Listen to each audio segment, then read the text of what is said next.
now tapped in with the introspective father and son duo. Last name may be strange, but never strangers to the game. Adjust the listening devices and keep it loud. Coming in, flex. I just wanna win, LABB, who we running with, 2233, I'm on 10 again, state your name.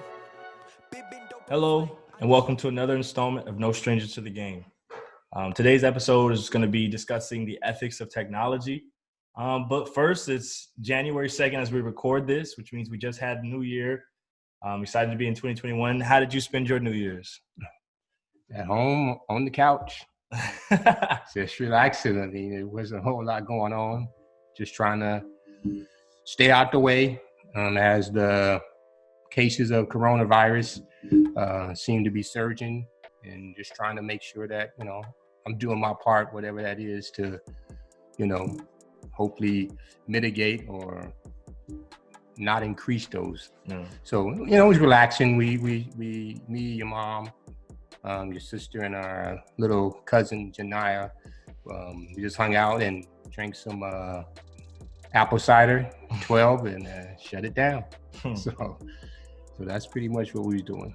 How about you? I went out to LA.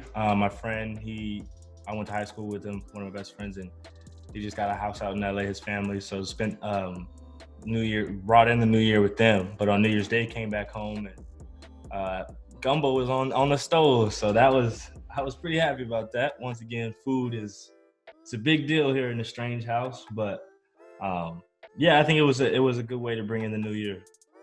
But let's get into today's episode. What really inspired this episode was I watched the movie The Social Dilemma on Netflix, and I was just sitting there like kind of amazed. And the movie is about as a human race, we have a social dilemma of technology. I think throughout time, technology has obviously been good. It's helped us save time, do things more efficiently, all these different uses for the advances we've made. But now are we crossing over into the point where technology is starting to become an issue and raise issues within our society and within our households? And then the movie really kind of goes into the question of safety, really, as you talk about, some of the data mining and things that go on, and some of the unethical practices that go on with these tech companies and giving away your information and all these things. So, but I really just wanted to talk about technology and the point we're at, and our technological advancements. How are we dealing with it and some of the issues we're facing right now? So in terms of these tech companies developing things, it seems like the motivation or the goal at all times is to keep you in front of the screen for some, certain tech companies. But first, do you want to go ahead and define technology and kind of give us a rundown of kind of like your perspective or point of view of technology? Yeah, the Siri definition of technology is basically the application of scientific knowledge for practical purposes, especially in industry. That's machinery, equipment developed from an application of scientific knowledge. So essentially, technology is really invented or created to make our lives more efficient, and allow us to take time that we would be doing different type of tasks to be able to apply it in other places, whether it be relaxation with family or doing other tasks. But we also know that with technology, the intent is really critical. I always say technology is nebulous, meaning that it's neither good or bad. It just is.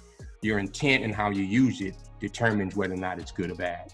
So for me, always looking at what the intent is of those that are creating it and those that are using the technology. So, it could be used based on, what you're looking to do with it.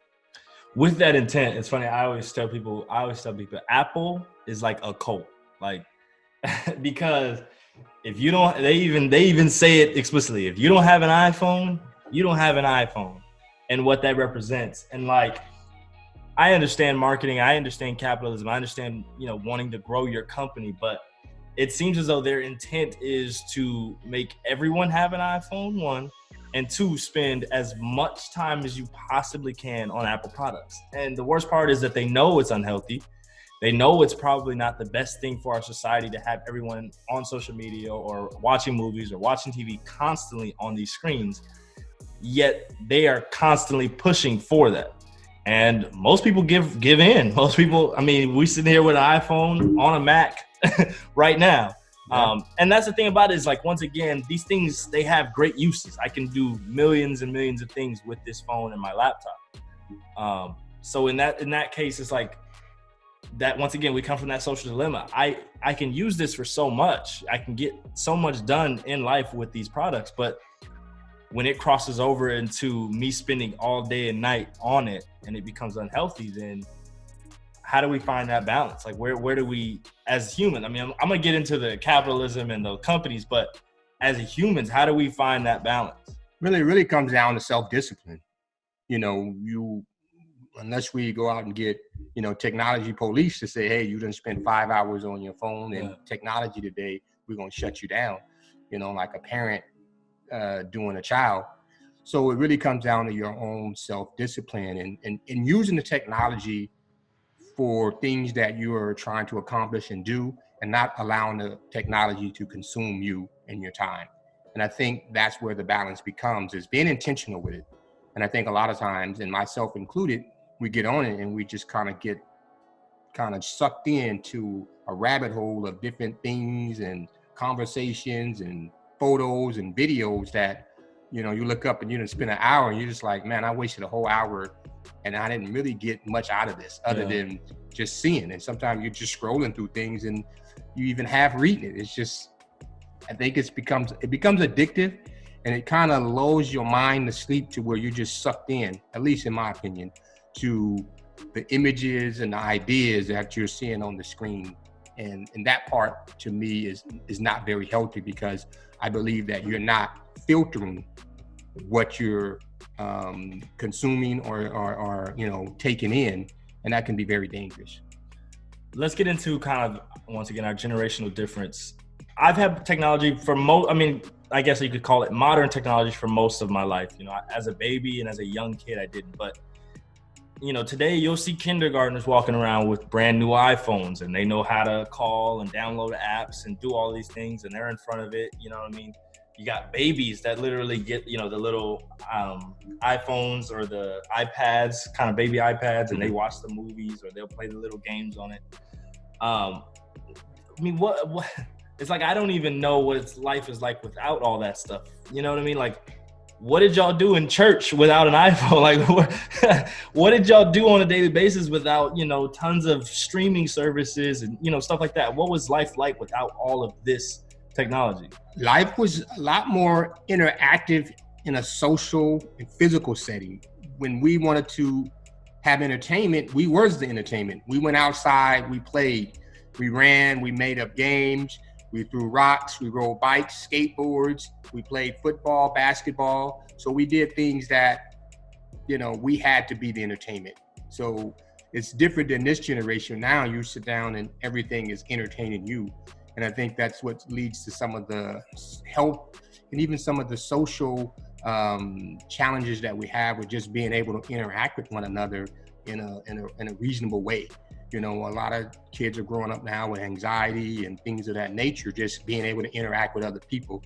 I'm just reading and hearing about in colleges, they have in class just to teach the students how to engage and talk to one another and their soft skills. And so I think the technology, like I said, is good to a degree, but I think the more connected we become, the more disconnected we become socially, that, causes issues that we have today, where people can disconnect and go out and shoot hundreds of people randomly and not feel the empathy and not see that, with the video games, and this is just me on my soapbox, you're playing these video games and, okay, you think the people are gonna wake up and you start the game over. And I don't know if some of the things that are happening now with the mass killings is someone who doesn't fully understand that the people, when you shoot them, they're not getting up, or their anxiety and all the things that they have going on has taken them to the point where they have disconnected to human life,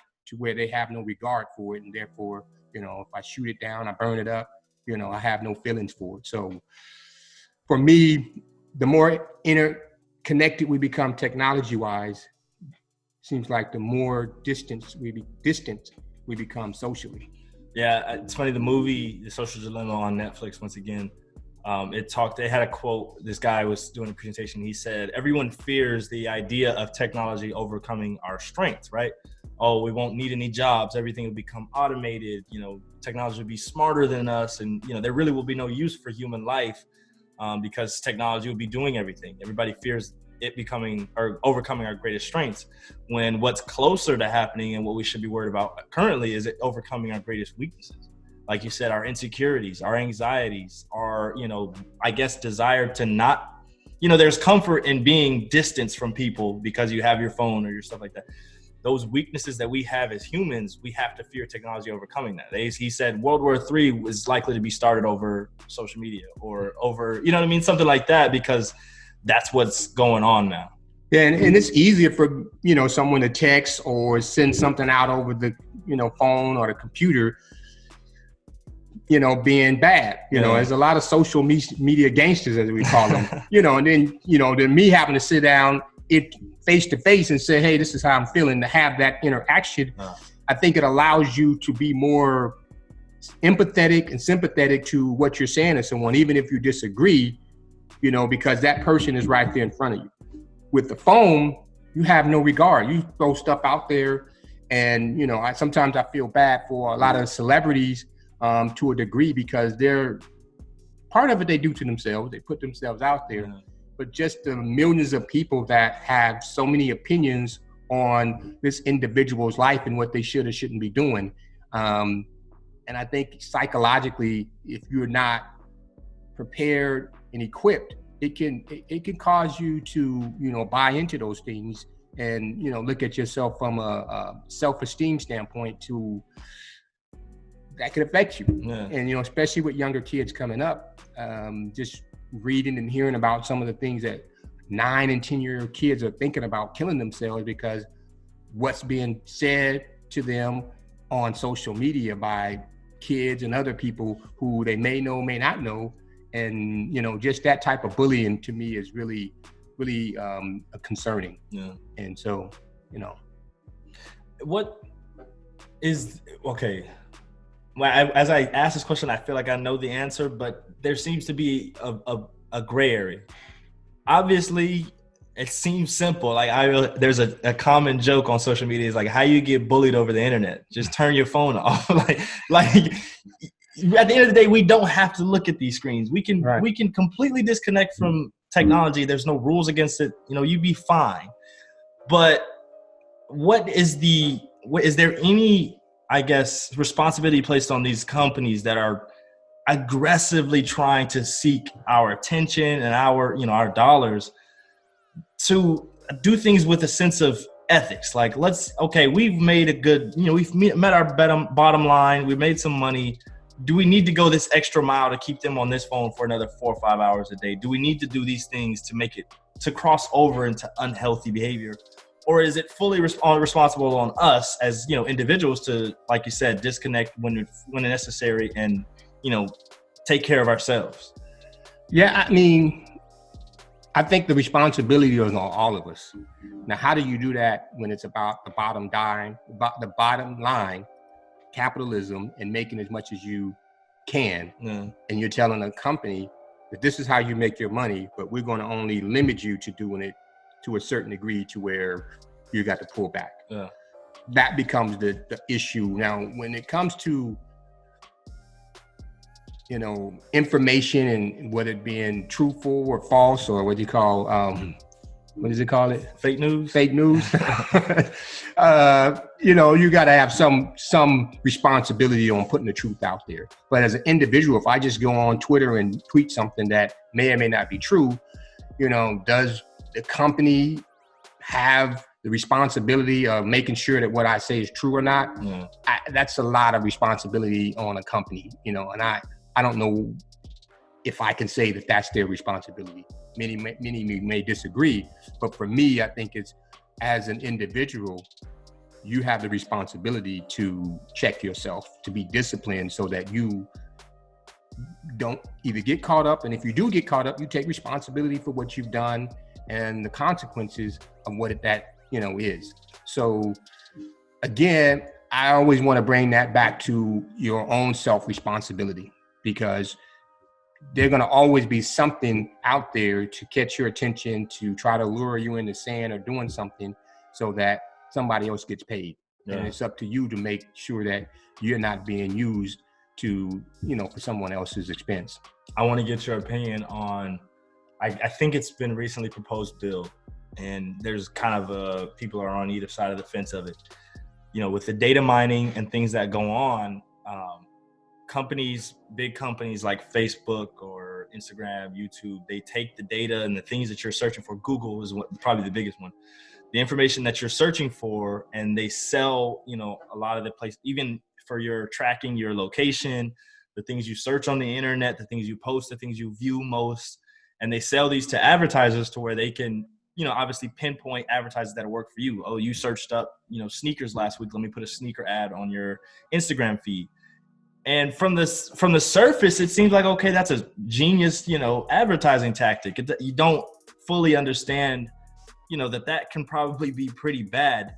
The bill is, kind of wanting to at least limit how much we can track and what we can and can't track, to where we can stop some of these unethical kind of, once again, aggressive advertisements and capitalism but it, once again, as I say it, it's like, it doesn't sound like anything that should be illegal. It seems like a good business practice. And once again, you don't have to be on your phone. You don't have to, you know what I mean? But at the end of the day, it's talking about the ethics of the technology. Do you believe that there is, once again, the onus on these companies to at least be ethical in it? Or I guess what I'm asking is, do you specifically see that issue as something is unethical for the company? I think there has to be a level to where the company is ethical, meaning that they're not taking your information, your private information, and, allowing it to get out there to where the world can see it, that may impact you one way or the other. So in that sense, I believe it's ethical. In the other sense, like I said, it's a self-responsibility. There's a lot of times I see things online that I would like to get information on, and they want to ask you for, now log in, your name, pass. I was just like, I'm not interested now. It's not even about the money. It's just about, now I got someone else who's going to either be sending me stuff, got my credit card information, and who knows what else. Yeah. And so for me, that part really bothers me, because it just becomes a little intrusive. But it's up to me to say, well, I don't want that information out there, so I'm not going to put it, at least on this site. I'm sure I've done it on other places and other sites where they have it. Yeah. So I'm not overly concerned that my information is out there, because I'm of the belief now with the technology, whoever is looking for you, whoever wants to get information on you, it's not difficult. Mm-hmm. Your name, your phone numbers, your addresses, and all those things are not difficult to find. So I don't get caught up in that so much. It's just sometimes how that information can be used is what, becomes a little concerning. Yeah. I think just to kind of play the other side, if I'm the companies, I'm sitting there, I'm saying, well, why are we trying to, restrict our business practices when it's, obviously not illegal yet anyway. And if I'm the company, I'm sitting there saying, we put the terms, the terms and service that you have to agree to every time you turn on your iPhone, or, every time you log into a new site, you have that. I agree to the terms. And so how are you getting mad at us? Hey, ain't nobody reading those terms. Exactly. The terms is about just, 2 pages, and they just kind of scroll through it, boom. But that's like contract law. If at the end of the day, I put a contract in front of you, you decide not to read it and you sign it, you stop. No, I agree. I mean, so as a company, it's like, if I've made it explicitly known what we're going to do, what's going to happen, there's, obviously they hid it, but it's hidden in plain sight, if you will. Small print. How can you blame me? I mean, that sounds like y'all problem, not mine. Yeah, I mean, like I said, it really comes down to the individual. Yeah. I think there is a point where the company has to be, responsible for, the information and how they use it, and in their, even their tactics. Yeah. Because sometimes many people, for whatever reason, just I say lack of experience or education, those are the things they don't consider what can be done, how this can impact me over time. Whereas the company, they have gazillion lawyers, they have people who understand all these things, and then you take a 15-year-old kid, most likely they're not going to even be considering all those other factors. So yeah, they say you must be 18, but yeah, I'm allowed to do a share. I'm 18. So yeah, at the end of the day, it becomes the responsibility of the individual and the families and those who use the technology. But the companies also have a responsibility to be ethical in what they do. I think it's a bit bigger on the company. I mean, don't get me wrong, as individuals, we also have a huge responsibility to take care of yourself. But I think there is and the reason I say there's a lot more onus on the companies is because under normal circumstances, you say these are business practices and, they're just trying to, once again, meet their bottom line, and you can't fault them for that. They're companies. I get it. But when the stakes are this grave in terms of the impact that this technology and social media and these things can have on our, evolution, literally, I think you have to as a society, we have to step in and say, no, it's not just business anymore. These have grave consequences, and we need to stop this before it goes too far. And we can ask everyone to just be more responsible about it, but at the end of the day, they're not the masses aren't going to, unless somebody steps in and does something about it. Well, then we got to look at our whole system, capitalism all the way around, because if the game is to win, and who accumulates the most resources and money, they consider the winners are successful, then I'm gonna play the game to win. Whether I like it or not, that's how the game is. And if I don't play the game in the way that I feel I can win, then I lose, and now I'm the one on the other side of that, that taking that L. And so I think we have to look at our society as a whole and how we view humanity. I think that's a bigger question, is looking at how do we view humanity through the eyes of capitalism? And is there a way to make sure that through this system, we don't throw away people, we don't, use people up and get rid of them, that we see them as human beings to help them evolve and become the best and reach their highest potential. And at the same time, be able to elevate, take care of ourselves financially. Because when you think about someone with $185 billion, they'll never ever spend that money. They can just give that money away.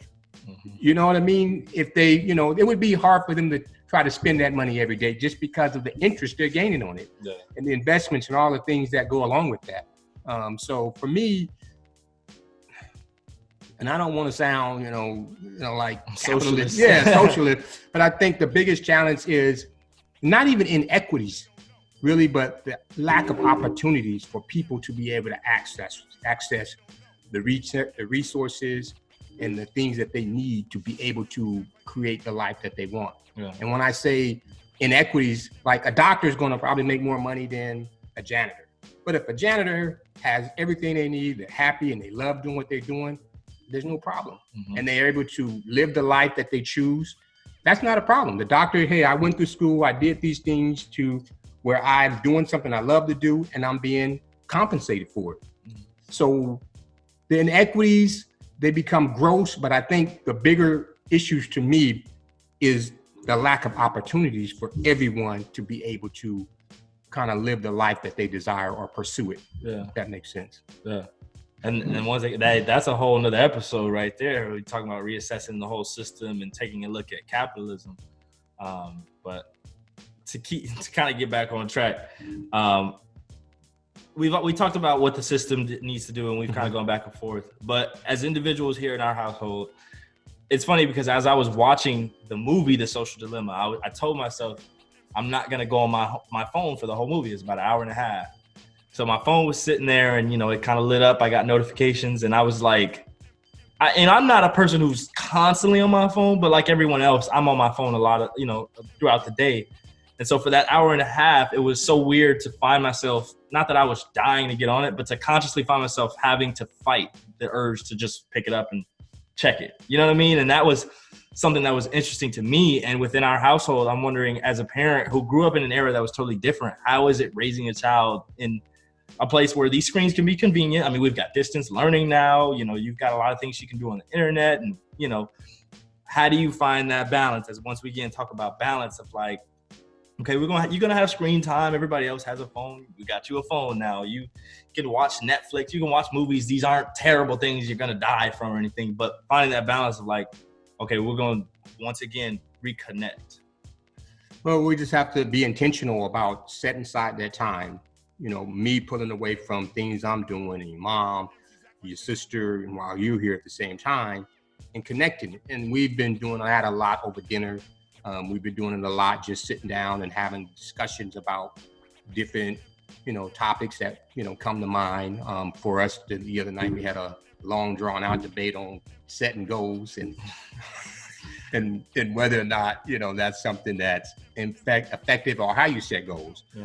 So those are the type of things. And your sister's there, she's involved on some level where she may not be actively engaged, but she's hearing that. Mm-hmm. And sometimes she, you know, comes out of the blue and has an opinion and a thought that, you know, you were like, wow, I didn't know that you was actually paying attention. Yeah. So it's at this point, it's the responsibility for me and your mom as a parent to restrict those times and say, hey, here's the amount of time you can have on screen. The rest of the time you need to do something a little more outside of that, whether it be running around on outside, whether it be, you know, playing games, you know, whether it be Monopoly, checkers, whether it be doing something physical, something else to help shape and develop you so that you're not so consumed by the technology. And I know we talked about this a lot as a kid growing up. A lot of your skills and social skills, things you learn are from outside playing with other kids. You get into a fight, you figure it out, or we learn the rules of the game, you figure it out. I want to go play with them kids. I got to go say hi. I got to overcome that little anxiety. A lot of those things are learned in the, you know, on the playground or just going out in your neighborhood and playing. But how difficult is it as a parent? And I guess in our neighborhood, we've actually seen, especially during the pandemic, kids playing outside. But if all the other kids are just on their phone or inside playing, how difficult is it to tell your kid, hey, go outside and make friends when, you know, once again, everybody's on that stuff? Well, it makes it very difficult, you know, but at the same time, I think you can't give in to that because now you're a victim of that whole process. And so the things that you value and are trying to teach your child, you know, is thrown out the window because everybody else is doing it. Mm-hmm. So I think, to me, it helps for that child to be able to look out and see the differences and hopefully not get caught up in feeling less than. You know, what can I do to continue to create my own happiness and still be able to interact? How can I pull them away from that? Yeah. You know, sometimes I used to think of when I was doing something, I said, everybody's doing this. Let me do my own thing. And you find that people will look over and say, well, this person is doing something different. They seem to be excited and enjoying it. Yeah. Let me try that. So, you know, how do I change the game, you know, and begin to talk to the youth, do something different. How can you stand out in a positive way? Do something different that's not being done by anyone else. Yeah. I mean, like we talked about being home during the pandemic, we finally kind of got to stop, reset. We had dinners where we were able to talk. I think while I was gone, or while, you know, things were back in, you know, I guess normal times, the hustle and bustle, mom was on the computer doing work, you was on the computer in a meeting, Malia was on her iPad or in front of the TV, you know, so everybody was so disconnected. But during this pandemic, we got a chance to kind of reset and redo things. But I think for me, it's been interesting to see, because y'all say I'm an old man, right? I really am. As I look at my generation, a lot of the things that they place value in, or, you know, things that they spend a lot of time doing, I'm not as big on it. I'm a part of it, but I'm not as big as, you know, others. And so I think it's made me, you know, a bit of like, not an outcast, but just kind of a little different. But I think I'm old enough and kind of mature enough to understand that that's not a bad thing with the way things are headed. And so I've looked at it as like, and the reason I'm saying this is because I'm old enough to be able to make that distinction. But like for a younger child, that's got to be a tough concept to explain. Like, yeah, you got to be different than everybody else. That's got to be. Well, we did it with you guys. I mean, even though we had the resources to buy you a bunch of video games and all the other latest toys and gadgets, we chose not to. We say, you know, these are the things that, you know, tell me what you want. You're going to get things that you want, and we're going to get things that you need, but we're not going to be excessive about it. Yeah. You know, and there was a lot of times where, you know, kids would run around all this, why you don't have this and this? And I'm like, and you learn to look at it like, well, that's not really that important, because last week you was playing with that. This week you got something totally different. What happened to the other thing? And you begin to really see that these things are not that important. They're just, people use them to consume their time, their energy, and just kind of placate whatever they're lacking. And so we always wanted you guys to see value in just everyday life, not things. You know, put value in people, put value in experiences.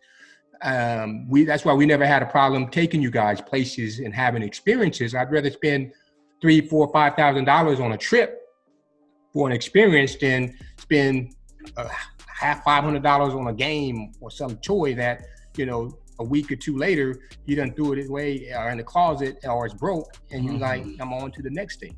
Those experiences are something that you carry with you, and you know, as long as you got your memory, you're gonna always remember those experiences.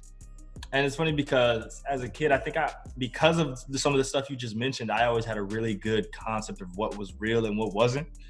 And I think at a young age, I realized that other kids didn't. And what really showed me was video games. I had a PlayStation 2 for a while, but like I wasn't big into video games. I'd play them with my friends. I'd play them every now and then, but I was never a kid who could spend 4-5 hours a day in front of the video game. And I think because the reason for that was I understood this ain't real. You know, I can win this game 10 times and it really won't mean much because it's not real. And so I think, yeah, that's the biggest thing is once, like you said, having those conversations, experiences, and, you know, relationships that help you understand what's real and what's not. And I think that's going to be the difference. Yeah, just like we talked about the other day, when you said I had no sympathy for you with cutting the grass, you know, I mean, with the push mower. And my idea. No engine. This is a push mower that you just got to push. And my idea of that was to teach you to be disciplined and consistent. So, you know, if that grass got up over a certain height, you was going to have trouble pushing that push mower. Yeah. But if you did it consistently and you were disciplined to do it, you know, often enough, it was easy to try to get you to see, hey, here are the consequences for being disciplined and consistent. Here are the consequences for not. And, you know, a lot of people thought I was cruel, but I wanted to kind of get you to see that and understand it. And ultimately, you know, a friend of mine who felt sorry for me gave us a mower with the motor on it. Greater appreciation for that, for sure. You know, but the thing, I mean, the yard wasn't that big, so it wasn't like he was cutting fields. But I just wanted to help you develop that discipline of being consistent, because that was something I needed growing up. And, you know, as an adult, I can see where sometimes I struggle with that.